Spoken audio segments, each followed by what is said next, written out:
Chapter का नाम है इलेक्ट्रिसिटी। सबसे पहले ये समझो इलेक्ट्रिसिटी की इम्पोर्टेंस क्या है हमारी लाइफ में। ठीक है, अगर 2 घंटे के लिए भी लाइट चली जाती है तो वी फील अनकंफर्टेबल, है ना? सही गलत है? और यस सर। दूसरी चीज क्या है, तुम्हारे घर की सारे अप्लायंस, फैक्ट्रीज की मशीनें, इसके अलावा रेलवे ट्रेन्स, ये सारी चीजें इलेक्ट्रिसिटी पे ही चल रही हैं। ठीक है ना? तो इलेक्ट्रिसिटी की इम्पोर्टेंस बहुत ज़्यादा है। It is a type of energy. World में जो जंग है वो एनर्जी के लिए ही जंग है। तो electricity also type of energy. तो इसको इस चैप्टर में देखना है कि इलेक्ट्रिसिटी कैसे फ्लो करती है।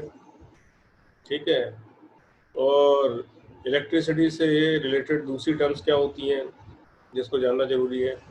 तो सबसे पहले देखते हैं चार्ज को। सबसे पहले टर्म इलेक्ट्रिसिटी के लिए आएगी चार्ज।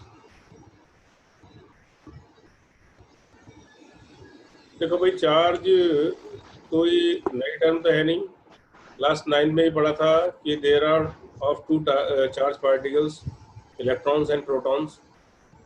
ठीक है, प्रोटॉन्स पॉजिटिवली चार्ज पार्टिकल्स थे, ठीक है ना? और इलेक्ट्रॉन्स कैसे थे? Negatively charge particles.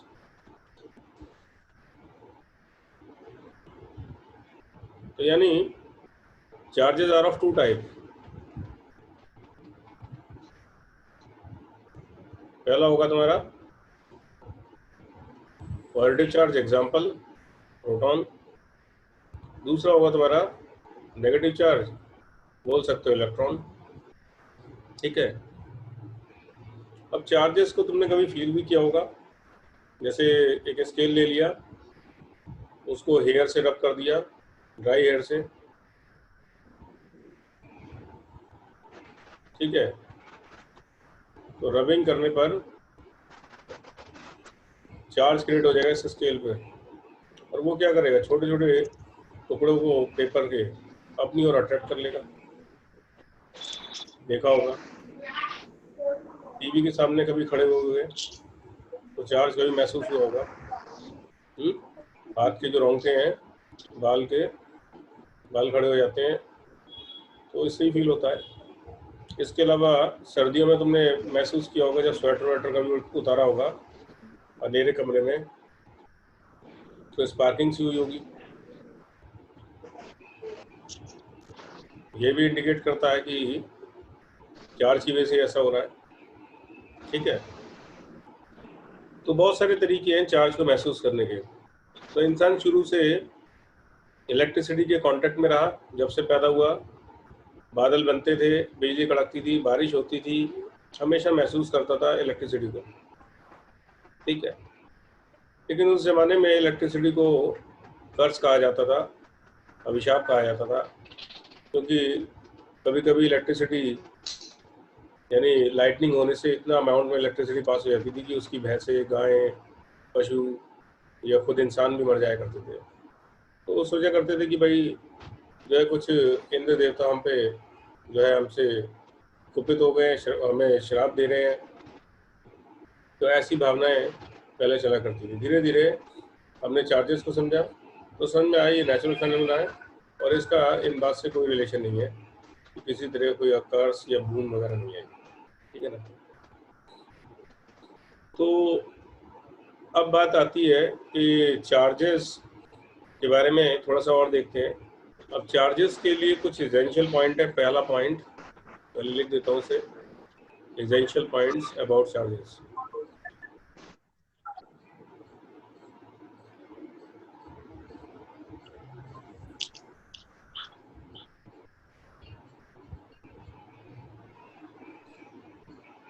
पहला पॉइंट इसका क्या है कि चार्ज इज स्केलर क्वांटिटी, मतलब क्या है भाई, यानी चार्ज पे मैग्नीट्यूड तो है लेकिन कोई डायरेक्शन इसका फिक्स नहीं है।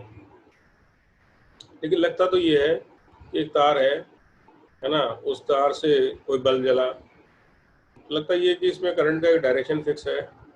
तो जब डायरेक्शन फिक्स है तो इट मस्ट बी ए, कैसे होना चाहिए, charge must be A vector quantity. पर ऐसा नहीं है।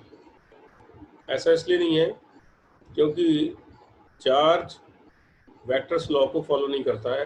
वेक्टर्स लॉ के बारे में पढ़ोगे क्लास 11th में, ठीक है, तो उस पर भी मैं नहीं जाऊँगा। तो इतना समझा दिया है कि जिस चीज़ में वेक्टर लॉ फॉलो नहीं होगा यानी वो क्वांटिटी स्केलर होगी, और जिसमें वेक्टर लॉस फॉलो हो जाएंगे तो this quantity are set to be vector quantity. तो चार्ज हमारे क्या है, स्केलर क्वांटिटी में आएगा पहला पॉइंट। दूसरा पॉइंट हमारे पास रह सकता है, चार्ज ना तो कभी क्रिएट किए जा सकते हैं ना ही डिस्ट्रॉय हो सकते हैं। चार्जेस नाइदर बी क्रिएटेड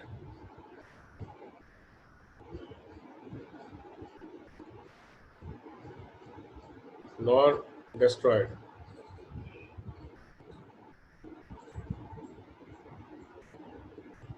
ठीक है, जैसे मान लो कोई एटम है, कोई भी एटम है, उसमें चार्ज पार्टिकल होंगे, इलेक्ट्रॉन भी होंगे, प्रोटॉन भी होंगे। तो क्या कभी ये एटम डिस्ट्रॉय हो सकता है? क्या एटम क्रिएट हो सकता है? सवाल ये आता है, जल्दी बोलो। अगर ये क्रिएट हो जाए तो प्रोटॉन नहीं बन जाएंगे, इलेक्ट्रॉन नहीं बन जाएंगे। तो you can say charges can be created. एक लॉ पढ़ा होगा, law of conservation of mass.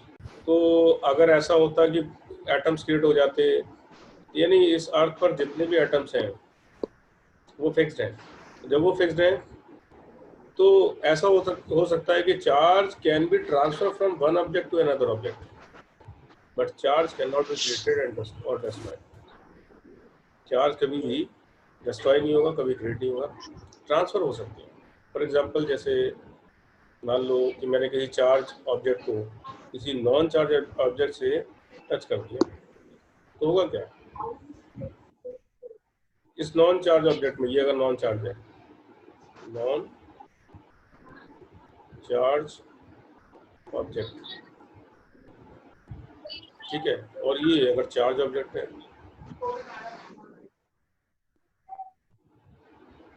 तो चार्ज इससे इसमें ट्रांसफर हो जाएंगे। जैसे मान लो तुम दो हाथों को रगड़ते होगे इस तरीके से, तो रगड़ने से भी क्या होता है कि rubbing, because of rubbing the charges can be transfer from one object to another object. ठीक है,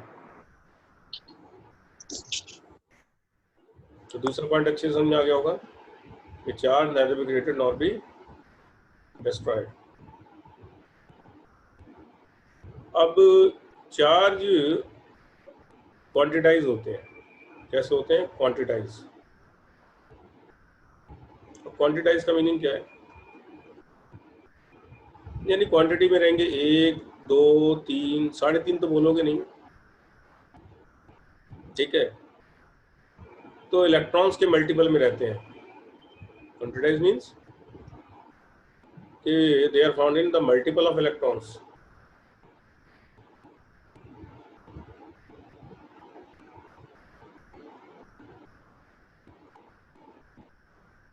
इन the multiple of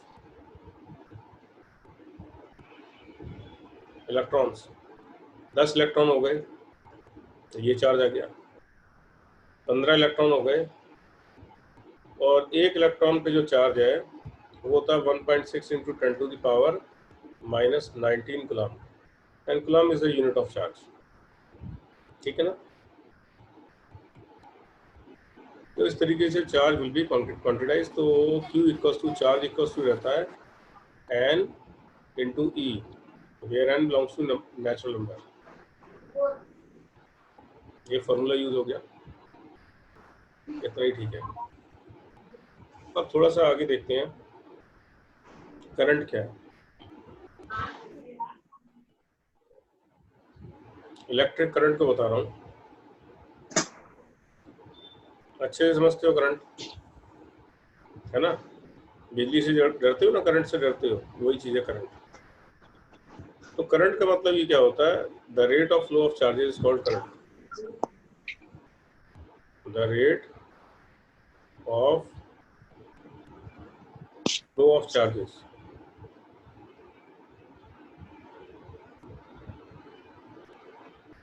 is called current.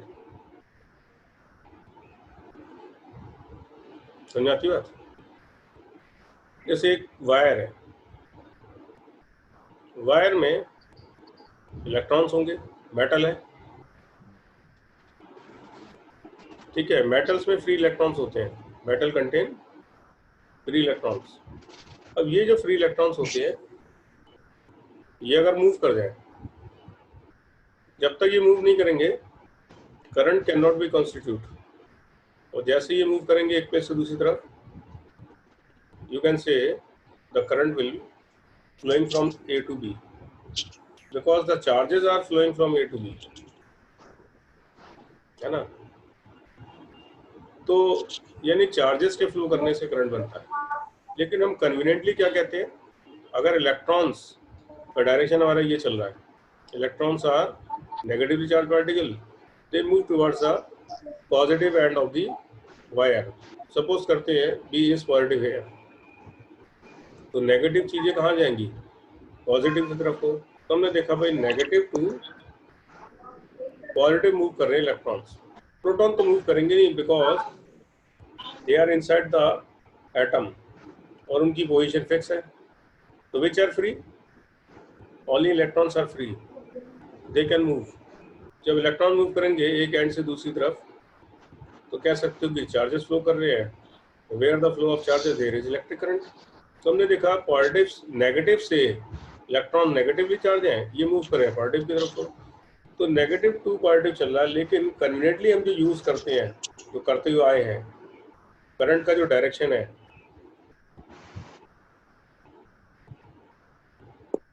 Direction of current, वो रहता है हमारा पॉजिटिव से नेगेटिव की तरफ।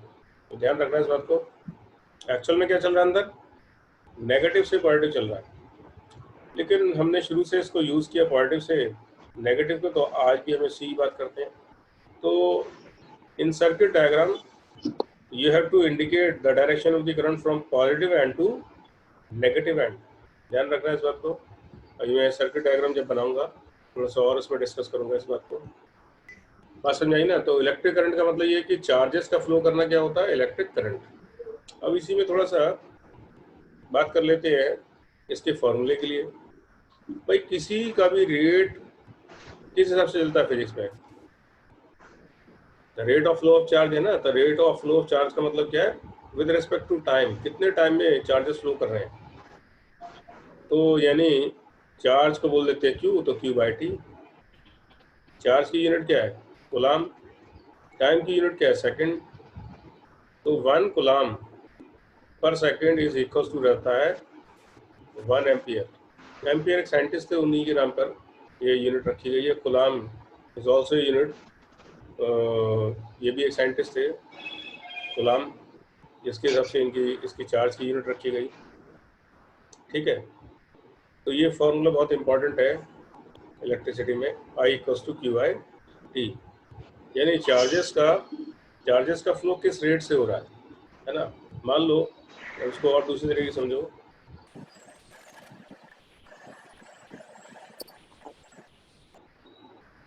मान लो मैंने 2 वायर लिए, सेम लेंथ सेम थिकनेस वाले,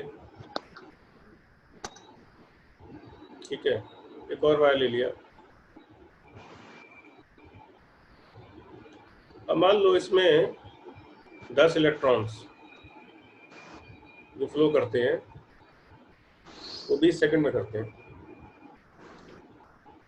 10 इलेक्ट्रॉन्स इन 20 सेकंड्स। मैंने इसमें कहा 50 इलेक्ट्रॉन्स फ्लो करते हैं इन 40 सेकंड्स। अब देखना ये कि करंट किस में ज़्यादा आएगा। तो इसके हिसाब से आई कितना आया? आई इक्वल्स टू कितना रहा 10 और एक इलेक्ट्रॉन पे जो चार्ज होता है 1.6 इंटू 10 टू द पावर -19 और अपन कर दो इसे 20 कट के कितना है 1/2 into 1.6 into 10 to the power -19। चलो इस वायर की बात करते हैं। इसके हिसाब से आई कितना रहेगा 50 into 1.6 into 10 to the power -19 और अपॉन कितना हाउ मेनी सेकेंड्स 40 सेकेंड्स। इसको काटाइए ये तो देखो भाई दोनों में सेम आ रहा है तो इसकी तो हम बात ही नहीं करेंगे। 1/2 का मीनिंग हो जाएगा 0.5 और 5/4 का मीनिंग कितना होगा 1.4 बन जाए 4 और बचे कितना 1.25 ये आएगा 1.25 into 10 to the power 1.25 into 1.25 into 1.6 into 10 to the power -19 coulomb और इसके हिसाब से कितना आया 0.5 into 1.6 into 10 to the power -19 coulomb per second. एक सेकंड में चला ये कितने कूलम पर सेकेंड। तो इसमें करंट का जो फ्लो है वो ज़्यादा रहेगा। सर एक बात बताइए सर, आपने सर इसमें से मल्टीप्लाई क्यों करा सर इसका 1.6 भाई इंटू 10 की एक पावर इलेक्ट्रॉन पर चार्ज कितना है सर एक इलेक्ट्रॉन पर चार्ज कितना है मुझे बस Q upon T है sir 1.6 into 10 to the power -19 coulomb I equal to Q upon T -19 coulomb sir और मैंने कहा 10 इलेक्ट्रॉन पे कितना चार्ज होगा 1.6 एक इलेक्ट्रॉन पर चार्ज कितना है 1.6 इंटू 10 टू द पावर -19 तो 10 पे कितना होगा 10 से मल्टीप्लाई कर दो यानी 10 into 1.6 into 10 to the power -19 coulomb यही इसीलिए किया यस है। यहाँ पर 10 से मल्टीप्लाई करा इधर 50 से करा भाई टोटल चार्ज नहीं निकालो कितना फ्लो कर रहा है। अब टोटल टाइम इसमें 20 सेकंड का है तो एक सेकंड में कितना फ्लो करेगा कितने चार्जेस फ्लो करेंगे वही मेरा रेट है वही मेरा करंट है यूआईटी। इसमें मैंने 10 into 1.6 into 10 to the power -19 तो मैंने कितने से डिवाइड किया 20 सेकंड में फ्लो हो रहा है ये तो एक सेकंड में कितना फ्लो करेगा चार्ज इतना फ्लो करेगा। सही गलत है ऐसे मैंने दूसरा भी निकाला था तो उससे पता चला कि भाई इस वायर में ज्यादा करंट तेजी से फ्लो करेगा as compare to this wire. बस समझ आई। तो जिसमें ज्यादा चार्जेस फ्लो करेंगे ठीक है एक सेकंड में जितने ज्यादा चार्जेस फ्लो करेंगे उतना ही करंट ज्यादा दौड़ेगा उस वायर में। तो अब डिफाइन करो 1 एम्पियर को कैसे डिफाइन करोगे 1 चार्ज एम्पियर चार्ज मैं बताऊं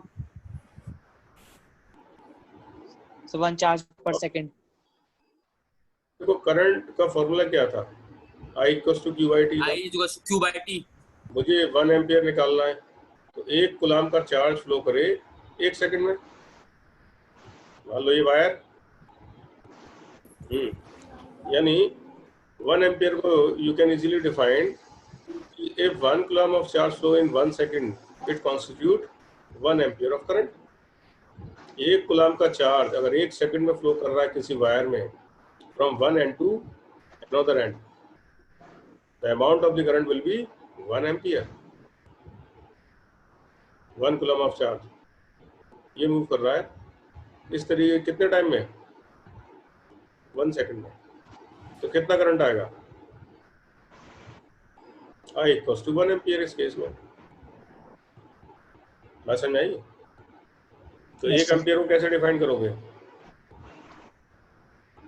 तो बोल सकते हो if 1 coulomb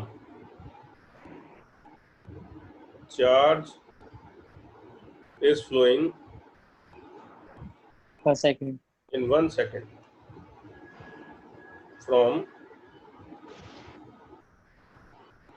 one end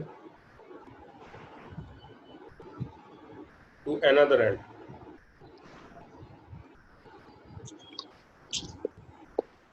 of wire then the current will be 1 ampere.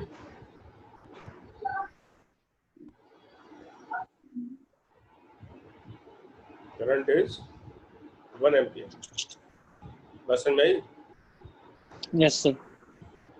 इसके बाद कुछ पॉइंट्स ले लेते हैं करंट के अबाउट एसेंशियल।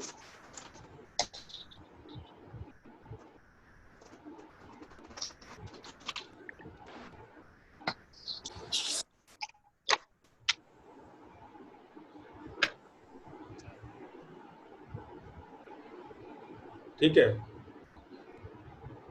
पहला पॉइंट क्या है, मैंने क्या कहा था,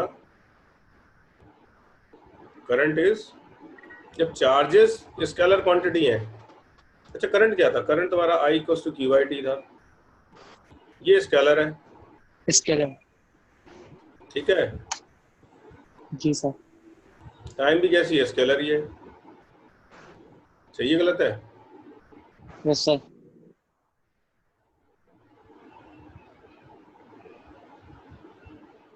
तो करंट भी कैसी क्वांटिटी आएगी, scalar. Scalar. Is scalar quantity.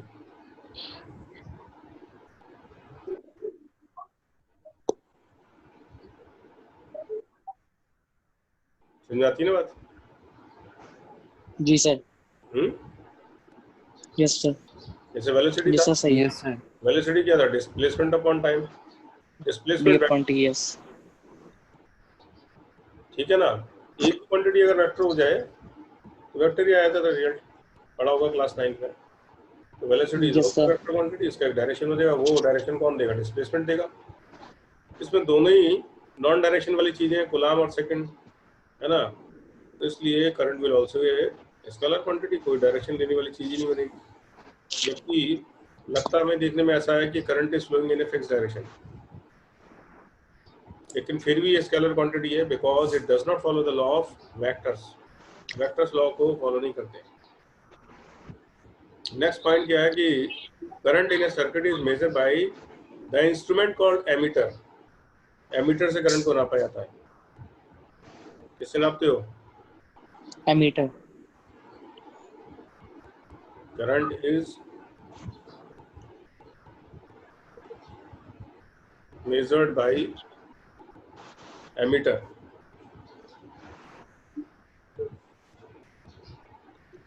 एक डिवाइस होता है, ठीक है, और इस डिवाइस को जो कनेक्ट करोगे, अभी सिर्फ इस टर्म को याद रख लो,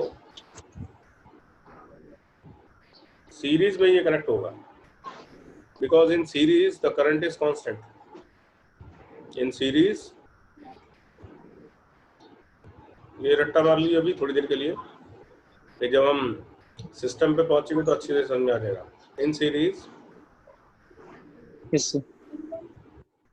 क्या रहता है, current is constant, constant. Current is constant. बदलता नहीं है, पूरे सर्किट में जी उतना सर। करंट रहेगा, ठीक है।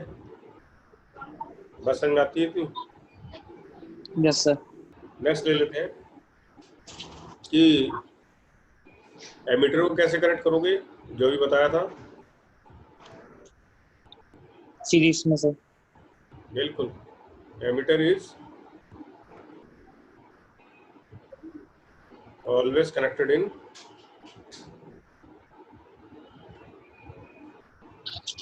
सीरीज, ठीक है। ये 3-4 पॉइंट, इसलिए 3 पॉइंट बहुत इंपॉर्टेंट है करंट के about. Direction of flow of current मैंने बता ही दिया है क्या होता है। डायरेक्शन क्या रहता है, पॉजिटिव टू नेगेटिव से पॉजिटिव से नेगेटिव। ऑफ है ये, direction of flow of current.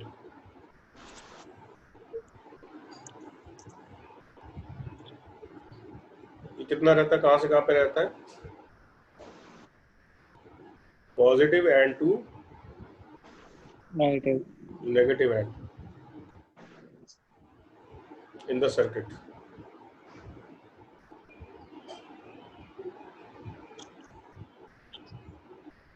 ठीक है। Yes sir. Yes.